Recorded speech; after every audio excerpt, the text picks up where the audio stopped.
Hello and welcome to this edition of my Spalluccipedia. Little insights into things and characters in the world of Sam Spallucci. And today we're going to look at a character who is beloved of many, and that is the Reverend James Francis Macintyre, or Spliff to his friends. And I want to have a little look at the background to Spliff, because a lot of the characters I write about, as I've mentioned in sort of like the author's notes of the books, are actually based on real people. Spliff, surprisingly enough, is no exception. He's actually an amalgamation of a few people, most of whom will remain nameless for now. But one of the biggest inputs into his character was a chap I knew when I was a teenage boy. We had this Russian Orthodox monk who lived in my hometown, and better to say he was a bit of a character. He was the bane of his bishop's life, and he was completely rebellious. If you told him to do one thing, he'd be like, no, I can't do that for whatever reason, and be off doing his own thing, which would inevitably cause chaos and much tearing of hair, wailing and gnashing of teeth.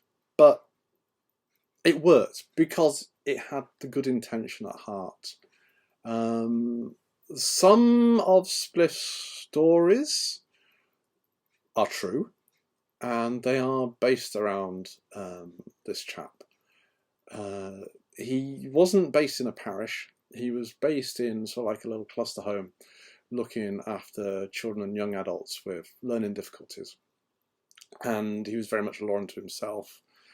And he had this huge camper van which he'd drive off to Belgium every summer and get lots of basically narcotics and enjoy himself over there, a little bit of smoking and whatnot, and then come back and regale us with all his stories.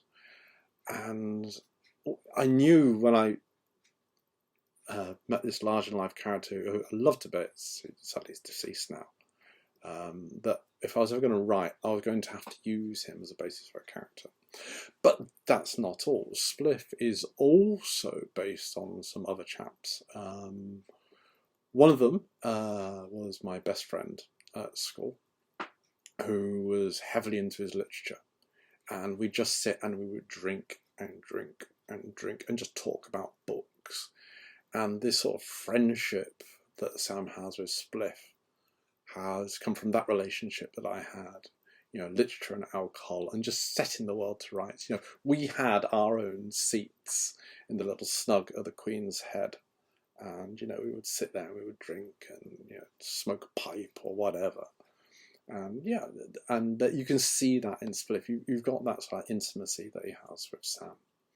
But also there's this chap I went to university with, who was again another big, loud character, and very, very Scottish. You have to excuse that. It's just terrible accent. Just erase that from your memory. But anyway, that's where the Scottishness for Spliff came from, and that gave me a good sort of like difference from like Spliff's character and Sam's character, because you have this like almost like a different culture there. Sam is very sort of like East Midlands, boring flatlands, who's just dumped into the world. Whereas Spliff, you get the feeling he's lived a bit more. And boy, has he lived. But Spliff is not just a figure of fun.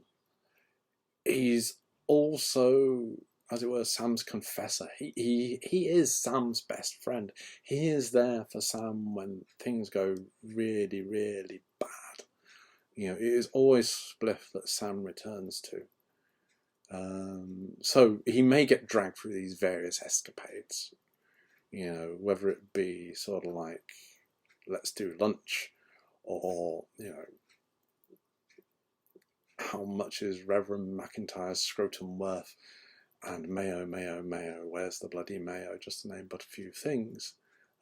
Sam may get dragged through those, but he knows that as long as he has Spliff in his life, then his life has a certain amount of stability. And that's good for him.